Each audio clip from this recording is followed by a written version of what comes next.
breaks in the cold and it falls at your feet. In the amber and gold like a drum playing beats. 1,000 years old and it bursts at the seams of the stories it told. But she holds you 'cause she knows you. And heaven cried a tear. So that's a little Brandy Carlisle for you. I mean, that should perk you up a little bit, right? It certainly has perked me up. It's Ask or Tell Me Anything. The number's 888-720-9677. You call right now. You can get on the air. 888-720-WNPR. And speaking of perking you up, when you call, Robin Doyen Aiken, the only extrovert, as far as I know, working in this entire building, will be answering your phone calls. And depending how your day is, I mean, maybe you just feel affirmed by bubbly people all day long, in which case this will make no impression on you whatsoever. But if you're like most of us, feeling like some kind of veal calf in a crate somewhere, having Robin answer the phone and talk to you, it'll cheer you up. It'll actually improve your mood a little bit. So the other thing is, this is what's known as a game time decision.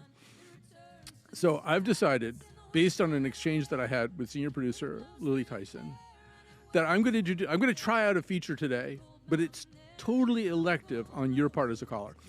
And I think we also have to think of a name for it. I don't have a name for it right now. But the thing is, like at the end of the conversation that we have about your topic, you will have the option of discussing whether or not you should have called. Like just from your point of view, whether this was a good thing to have done. We need a name for it or like a code word or something. And I don't know because my only code word is pineapple and it means something else here.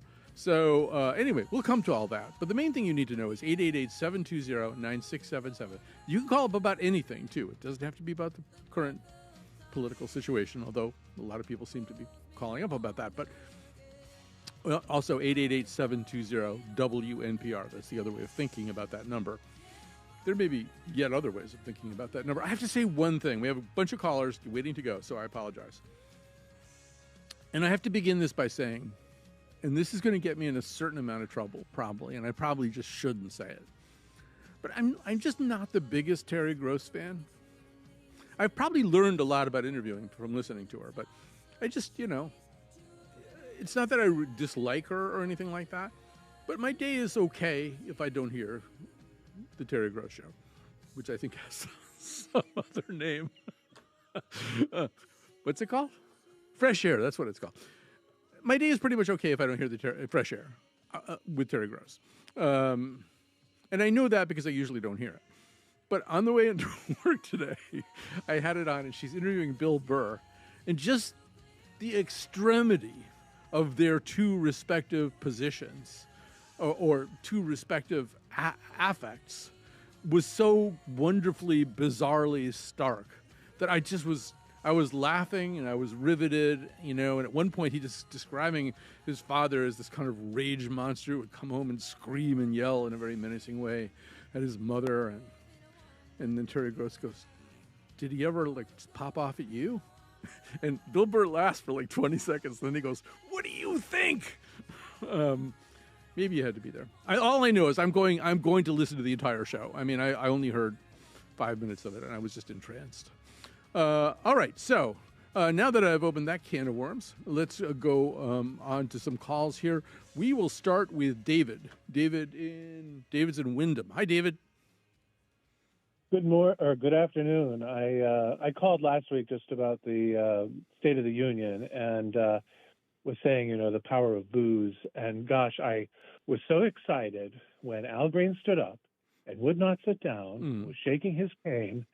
And I thought, here we go. This is it. This is the moment for the Democrats. And what did they do? They sat on their hands and watched this old man being dragged off the floor. And I thought, I've never been so disgusted with the Democratic Party in my life. I think it might be fair to say he was hustled off the floor. I'm not quite sure he was dragged. Hustled, dragged, however they took him. I just thought, this is like the Germans standing on their doorsteps watching the Jews being taken away. I was so appalled that every Democrat should have stood up and said, "Me next." Al Green did something that no one has to my knowledge, done before, and that was shut Donald Trump up. And if every Democrat had done that, he wouldn't have been able to have made his speech until midnight, and no one would have seen it. You have to wonder, though. You have to wonder. I mean, I feel you. I do. But you have to wonder whether that's what people want. I mean, I obviously a lot of people who are very angry at Trump want that. I kind of want that.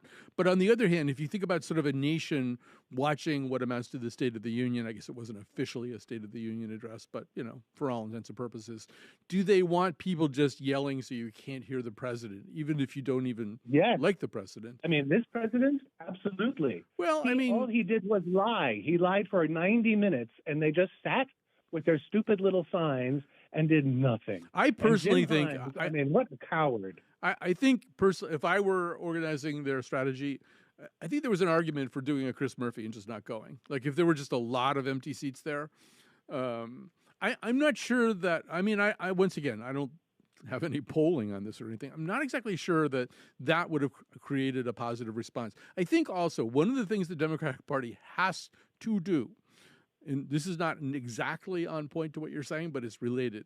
They have to realize that they have to be something more than a party that hates Donald Trump. They have to have a message beyond that. And even they have to have a message beyond Donald Trump is trying to do this. Donald Trump might hurt Medicaid.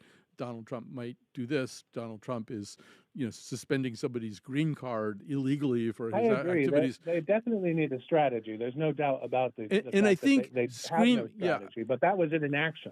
I think screaming and yelling in the middle of a State of the Union address when you don't really have your own message, to me, that's maybe not the... I mean, I think people want answers. I think they want answers. They want someone to come and talk to them about their own situations.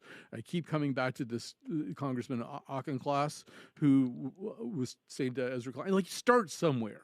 Like what he suggested, and I think it's pretty good, is add up your taxes, your housing costs, and your healthcare costs. If they're more than 50% of your income, something's wrong and we need to do something about it. You know, I mean, that kind of message, which is about the people listening, is, I think, more effective than screaming and yelling about Trump or trying to shout him down. I mean, you know, the problem is though, we've got the Trump people are the screamers. They're all screaming USA, USA, and the Democrats are saying nothing. And I feel like the only answer to chaos is chaos. Hand it back to them.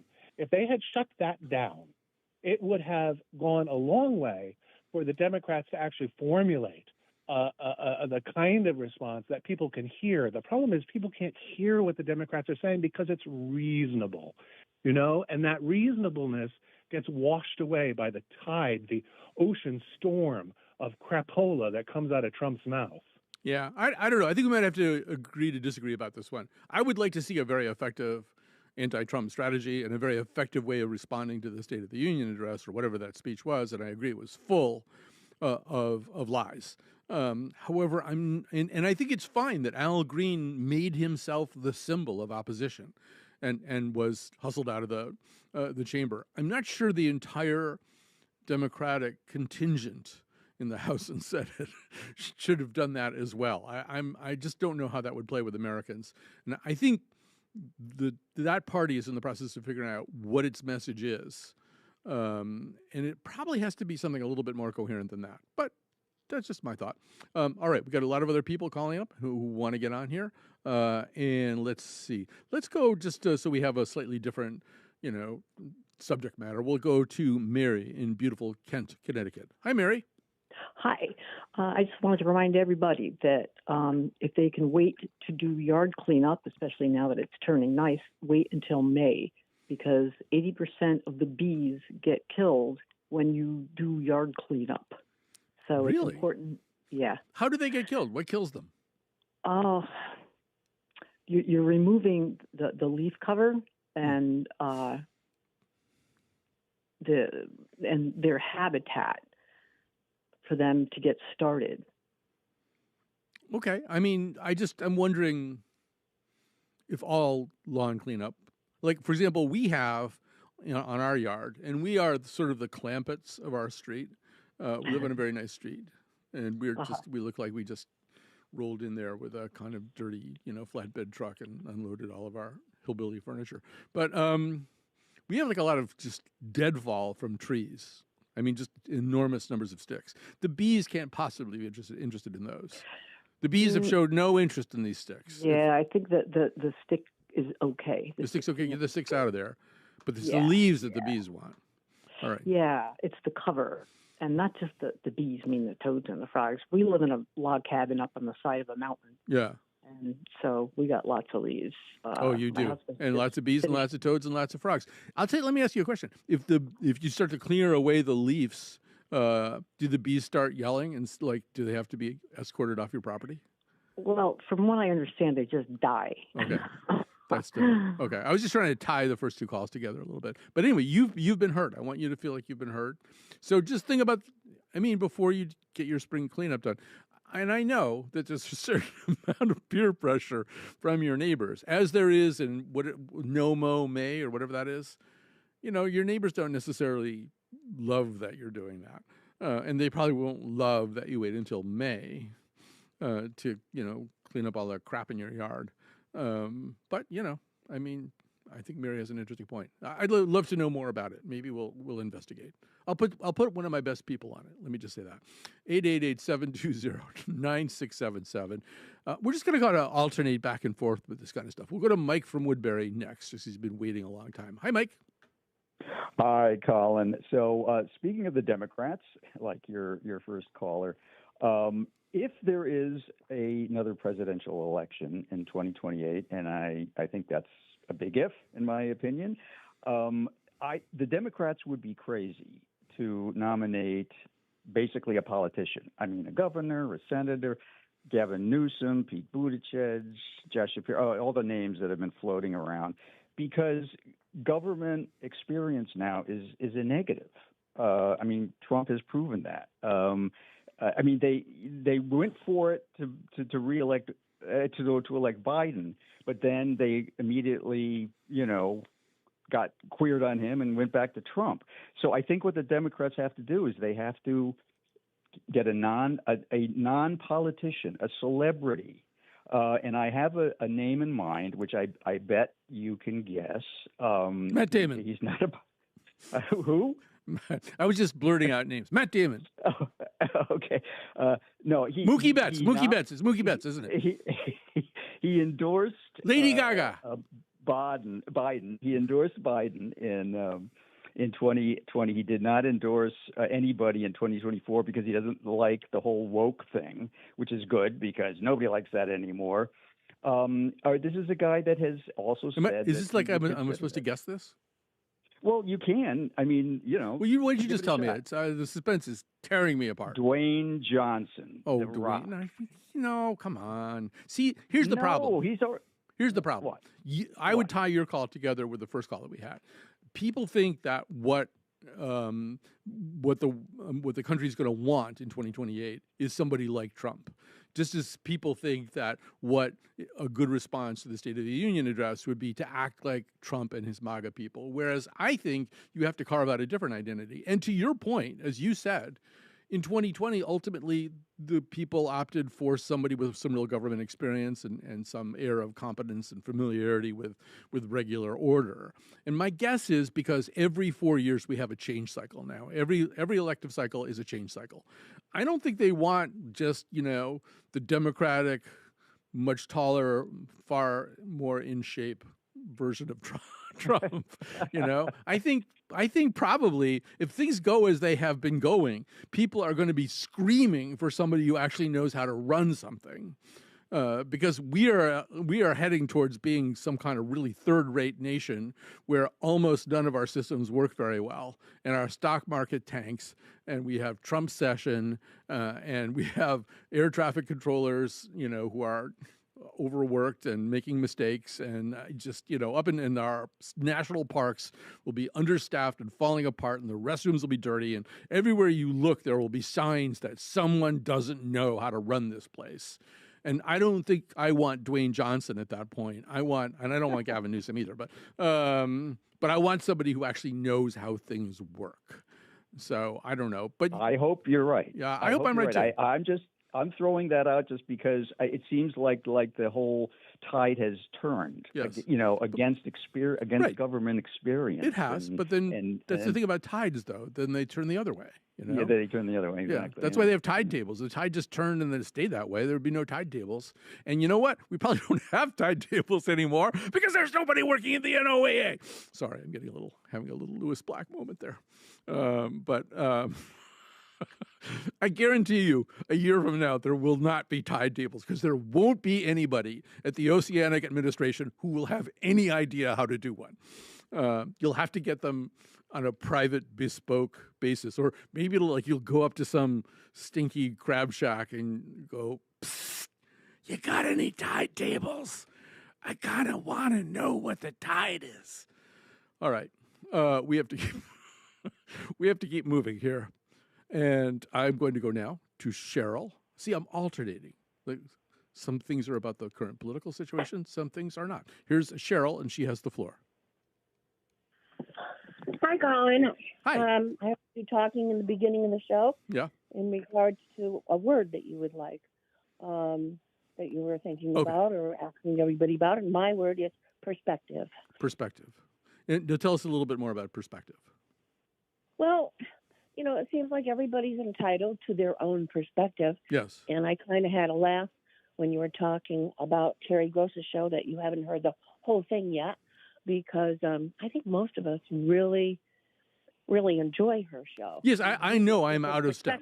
Yeah. That. I mean, I have heard, I just want to say, I have heard entire, episodes of the Fresh Air. I'm very familiar with it. Having worked in public radio for 15 years, it would be kind of hard not to be. It wasn't like I'd never have listened to it. I just realized that most people, and for reasons that I can grasp, revere Terry Gross. And I don't dislike Terry Gross. I'm not casting asparagus at all on Terry Gross. I just, for my own personal taste, she's not my first choice. That's all. Is that a male view? Maybe it is. I am a male. I am alleged to be a male. I'm mostly male. That has been discussed. And when I heard you say that, I thought, that must be. But for example, I'm a gigantic Meghna Chakrabarty fan. And I believe she is a woman, and I believe that I am a man. So there. And my second, I'm a big Kat Shen fan. I'm a big Kyone Wolf fan. I'm a big Kalila Brown Dean fan. I like all of them a lot, and they are all, I believe, women. And I am 78% sure that I'm a man.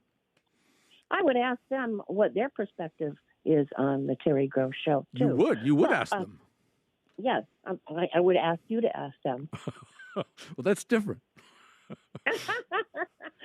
I have a second point. Okay. Al Green, when he shouted out and lifted his cane, I thought, he didn't get the message, because most of the other Democrats were holding up signs. Yeah, the little signs they flip around. Well, yeah, you could have like a little mix of things, One guy yelling, the other people with little round he signs. He didn't get the message. Those little auction signs, like I'm bid, $800 on which obviously was acceptable because they weren't wrote it out. Right. You can't throw somebody out for having a little round sign. Well, he's right. This is still America, maybe. All right. So here's and my third point. Excuse me, was last week I didn't get on the show, and I just wanted to say to the Democrats to all the other than Democrats that voted for Trump, you asked for it. Yes. And that's all I have to say. Well, okay, now we're going to do this. I'm giving you an option right now, and we're also going to use your word as the secret word, which will no longer be a secret word. Perceptive is the secret word, right? So not perceptive. Perspective. See, I think we should pick a word that isn't so easily mangled, but we'll use it for now. Perspective. So when I say perspective, what that means is you now have the option. It's just sort of like we're playing a board game here. You now have the option to do what? To discuss whether or not you feel like this call was worth making. Like, did you get enough out of it? Was it a good idea? If you had to do all over again, would you make the same call? I would, because it's my perspective. Okay, that's good. Thank you, Colin. All right. Have a good day and happy motoring. And I enjoy your perspective. All right. Let's take a little break here. And I'll just gather myself. And I'm sure we can, turn this show right around, assuming that's what's needed.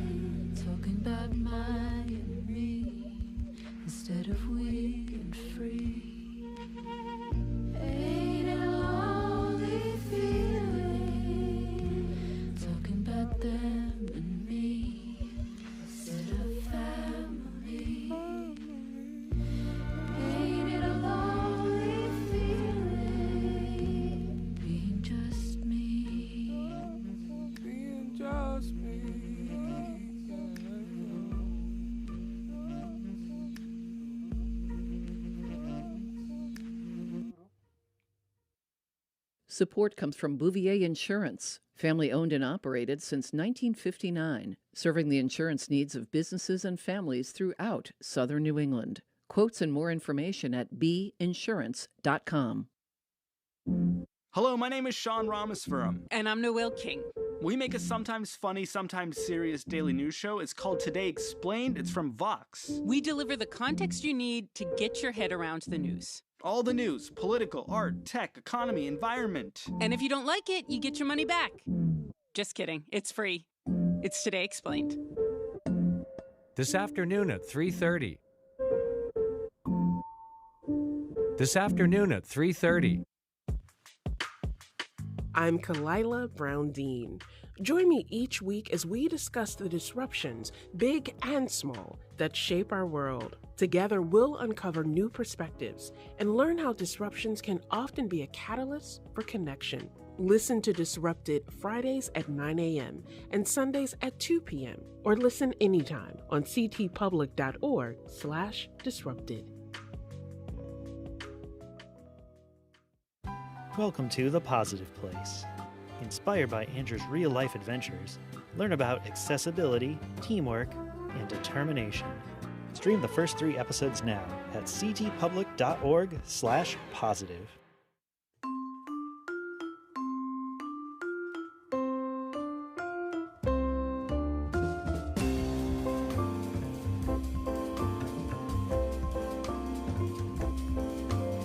I feel a song coming on, and I'm warning ya, it's a victorious, happy and glorious new strain.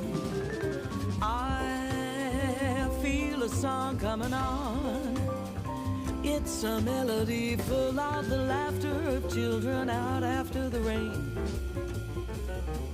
You hear a tuneful story ringing through ya, love and glory, hallelujah, and now that my troubles are gone. That's the wonderful Claire Martin, the British jazz singer.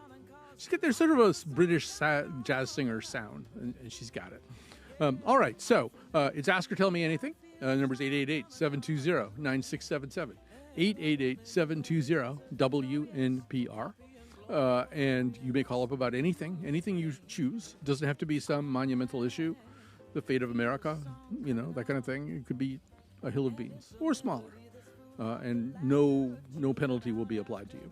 All right, so one of the areas where we just are very strong as a broadcasting entity, or perhaps a streaming entity, is Lake Como, Ohio. So joining us now is one of our 2 or possibly 4, I don't know, listeners in Lake Como, Ohio. This would be Pam. Hi, Pam. Hi, how are you doing? Just fine. You have a huge fan base in Lake Como, Ohio. It's disproportionately large, unexpectedly large fan base. 2. How about your neighbors? Don't your neighbors ever listen? No, they're Trump fans, and we don't really communicate much with them. The less said about that, the better, then. That's what I say. Yes. Well, in keeping with the theme for today, perspective, I have something I want to share that I think your listeners might be interested in.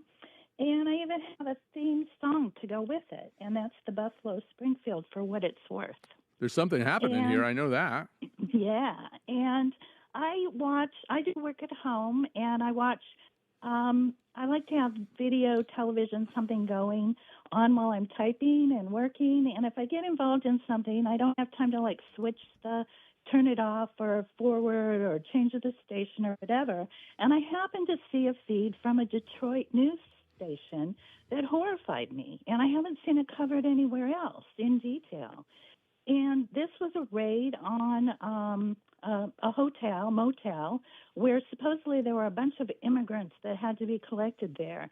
And there were hundreds of people I thought were ICE agents collecting 2 people in a motel. And the reporter, a Cub reporter, was out there doing the interview of the person in charge of the raid. And he was a retired ICE agent who had been hired by somebody to come back and collect volunteers that he deputized to be involved in this raid. And the reporter did an excellent job. He was asking questions about, well, who are these people and how did they get deputized? And the guy was pleased to be on the news, so he dished everything. And it turns out they're hiring former retired ICE agents to collect people from the street who have guns and want to be deputies. I mean, obviously, the things that could go wrong with this are massive, starting with the fact that these people what could possibly go wrong? Exactly. But and these people are not accountable under any conventional system. In other words, No. I mean, I don't know that anybody's accountable anymore anyway, but let's assume somebody is. The ways in which you might be able to hold somebody accountable for their behavior, if they're a sworn law enforcement officer, and answerable to freedom of information and a whole bunch of other stuff.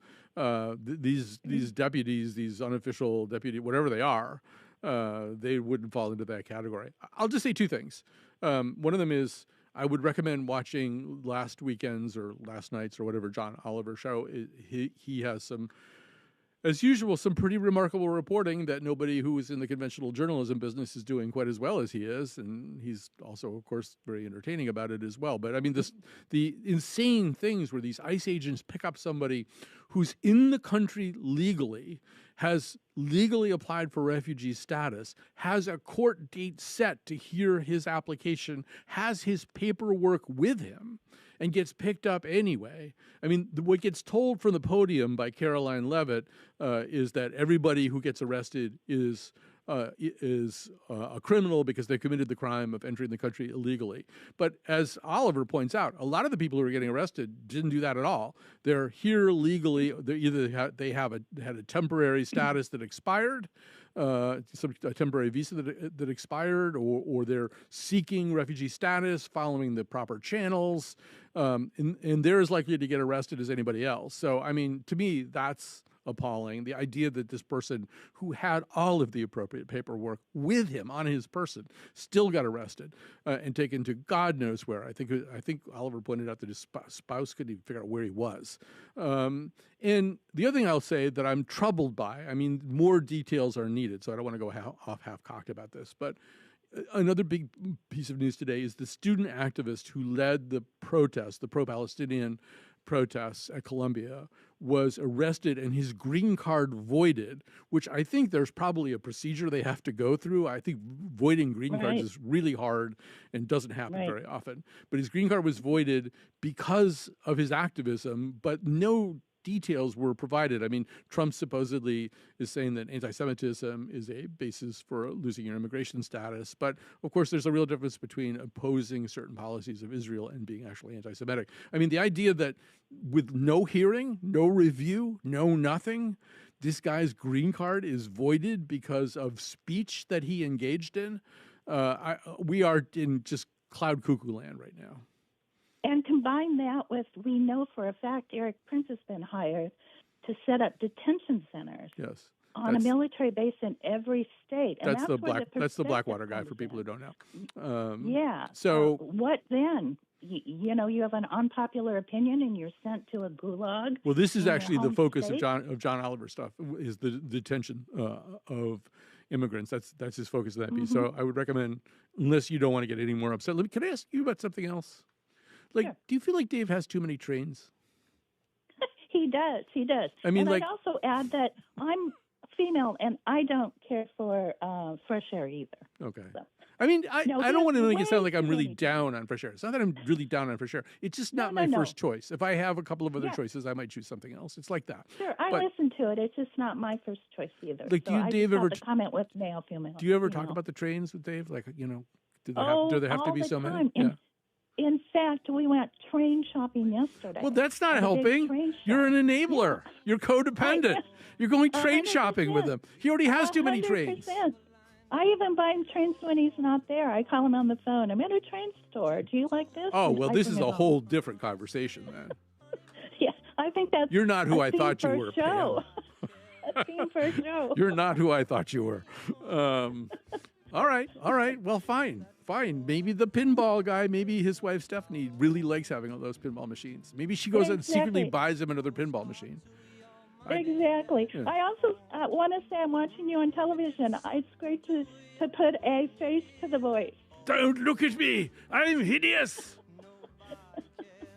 All right. Thanks very much. Thanks very much for your. That's actually the new name of the video version of our show. Is Don't Look at Me. I am hideous. All right. The maestro is playing some kind of song here. I don't know. Also, a calculator just popped up on my screen. Oh. We're near the end, I think. All right. So the number is 888-720-9677. That's 888-720-WNPR. I'm going to take Catherine because she does not appear to be blocked by the calculator on my screen.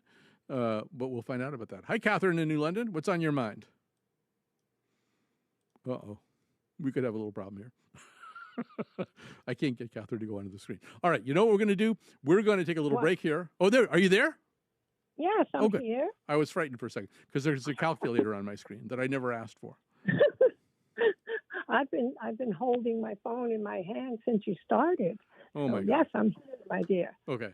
I just am following up because when I spoke to you last week about the separation of church and state, we were unclear as to what a church could do politically. So I researched it, as you suggested. And the IRS, the official IRS site, has a 40-page quick reference guide for those who want to know. And basically, the church itself cannot take a political position, but the pastor, when he's not at the church, can do whatever he wants, so long as any literature that he appears in or pictures says below it, he or she is not representing the church. So that's how they get around it. Right. But it does seem as though that if you do it saying it from the pulpit, you're probably violating the spirit and letter. If you call out a specific candidate, yes, you can preach all about being a good citizen and making sure you vote. Or I mean, just think about the role that the church played. We might have talked about this last week in the civil rights movement. Right, exactly. The Southern. I get it.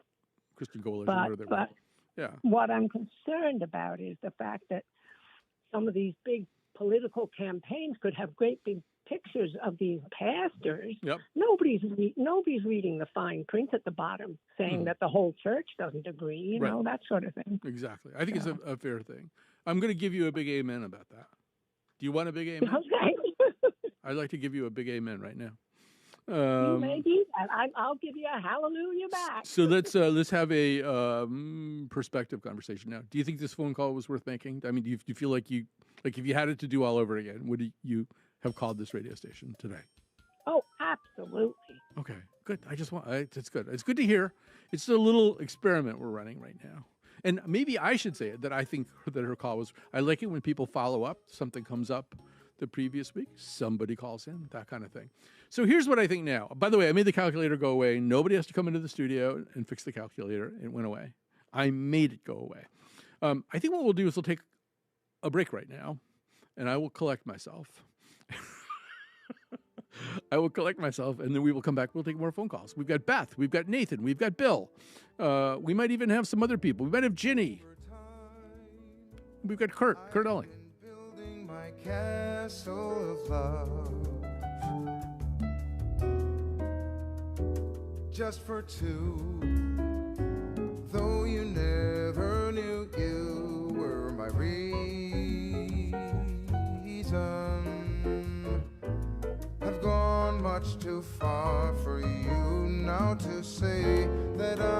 got to throw my castle away over you.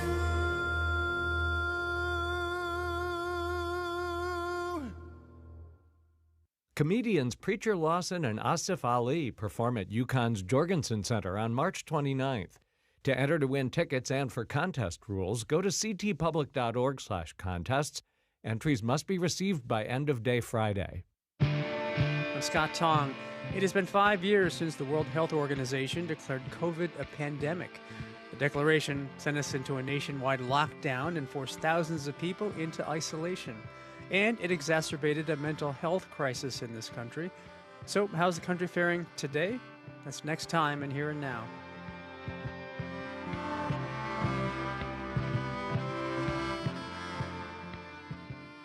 Join us this afternoon at 2. What happens when a family lets people live in their backyard? This is what we set out to document 2 years ago, when a group of people experiencing homelessness tried to establish a new community in one of the poorest neighborhoods of New Haven. Watch the documentary, Where Then Shall We Go? Premiering March 18th on CPTV and at Connecticut Public on YouTube. Support for Where Then Shall We Go is provided by Connecticut Housing Partners. Support for Connecticut Public Radio comes from Halloran Sage, a business person's law firm, with practical attorneys and strategic litigators committed to protecting clients' interests since 1935. Learn more at halloransage.com.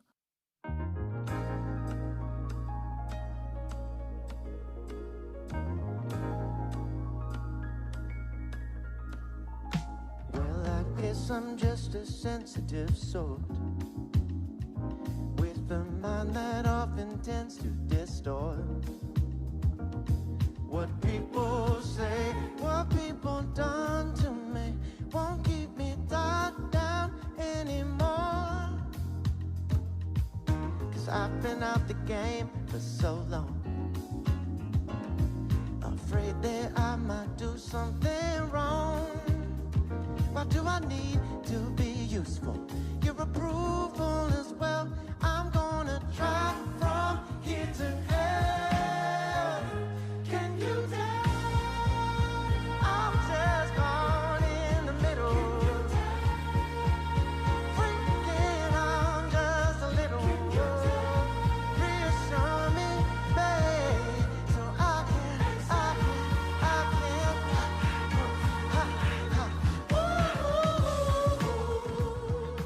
How about now? Now? You're listening to Wolfpack Radio. All Wolfpack all the time. And occasionally a little bit of public radio chit-chat. All right, so it's time to say some thank yous. I'm going to thank the wonderful maestro Dylan Reyes, our technical producer, who's the reason we're playing a lot of Wolfpack these days. Also, Lily Tyson, senior producer, is the producer of this episode. Robin Doyen Aiken is there taking calls, assisted by our wonderful intern, Angelica Gajewski. There's a whole bunch of television people from Ops or something. I think Bradley's in there, Joe's in there. I'm really not sure who's in there. Because, in fact, we are streaming the show on the Tube of You. So if you go to the Tube of You and you look for the Connecticut Public account, you can see what you're hearing or something. All right, so here we go. We're going to go back to the phones here. Well, we were going to go back to the phones, except there we go. And let's go to Bill in Meriden, because I like theological questions. Hi, Bill. You're on the air. Hello. The theological, okay, not religious, not from a religious family, but my son likes stories. So we hit upon Adam and Eve. And it occurred to both of us that they had no idea they were in paradise. That was their baseline. It was just normal for them. So I'm wondering what the point of the story really was. Just appreciate what you got and don't go for more. Don't go for that brass ring. It's a really interesting question. I mean, and I don't know if I've exactly heard it phrased that way, but you're right. I mean, they have nothing to compare it to. All of human existence is just the two of them getting anything they want. I know. Yes. And this is my son right now. He's right. he's What happened? Was he just overcome? Are you still there? Oh, yeah, I'm still here. Can you hear me? Barely. It's almost as if you bit into a forbidden apple halfway through your phone call and God took away 40% of your phone. Could be. All right. I'm going to think about that one, Bill. I'm going to think about this one for a while because there's probably somebody else who's undertaken this question. But he's absolutely right. They're in the Garden of Eden. It's the baseline. He says it perfectly. It's the only thing that anybody knows about. And and you would think what they would do every day, the two of them, Adam and Eve, would be to get up and say, it doesn't get any better than this, because it doesn't. It literally doesn't get any better than that. And instead, they find a way to make it worse. And it's really their fault that Donald J. Trump is president of the United States right now, if they just minded their own business. And I'm not going to just pin it on Eve, because I'm already in trouble with the Terry Gross stuff. It's not her fault. It's not entirely her fault. It's both of them. And, you think a little bit about, I think God, I don't know. The other question is, if God is omnipotent and omnipresent, wouldn't God know that this would happen? I mean, wouldn't he see around the corner there and say, there's a flaw in my design, which is they could mess it up. All right, that's all. Let's go to Rodney. I'm just going to write down the chain here. Also, this is a very interesting question, and I'm not sure I know the answer, but we'll try to get the answer. Hi, Rodney. You're on the air. How are you? Good. You're in Farmington, Unionville, in the Unionville section of Farmington. Yes. Yeah. So I was out to dinner with a friend Saturday night, and she suggested, and I didn't take this the wrong way, that therapy might help me. Mm-hmm. And I know you talk on occasion that you have a therapist. I do. And I was wondering, how do you even go about finding one? It's a really great question. It's a terrific question. And I have had somewhere in the neighborhood, I've actually literally lost count, It's like Elizabeth Taylor and Husbands or something. I really don't remember how many therapists I've had at this point. I've probably had at least 5 and perhaps more over the course of my 70 years. And in this most recent time, what I did was, and I don't know if you work at a company where they have anything like that, but, there is EAP, employee assistance, and I actually kind of had hit a pretty bad wall. And so I checked out what my options were through EAP. I got referred to this therapist who just turned out, I just got lucky. She just turned out to be exactly the person I needed. And it's so hard, too, because if it's not the person you need, you can spend a lot of time figuring that out. And if you're paying anything out of pocket, you wind up paying a fair amount of money figuring out you've got the wrong therapist. So, I think if you don't have EAP, if you don't have asking around to whatever extent you're comfortable with that. Not everybody feels comfortable saying, hey, I need a therapist. Exactly. So, although you're calling a radio station, but I would also say, the Stop and Shop that's in Unionville there, the big plaza there. Yeah. Okay. Just go in there around 9:00 on Saturday night. Just, ask the people who are working there if they know any therapists. They're nice people. I'm often there rather late on Saturday night, and they're very nice people there at the Stop and Shop. You can ask them. But no, I don't know. I mean, it really is the kind of thing where if you're comfortable talking to any of your friends about it. Well, and so I recently, my primary care physician went on to a different path, and so I had to find a new one. It just seems like a really hard thing. It's so hard. I've gone through the same thing. Here's what happened to me. My primary care physician for decades, my primary physician was Jack. He did not use a last name. It's just his business card would just say Jack, a doctor. So Jack was my primary care physician for decades and decades, and he was so wonderful.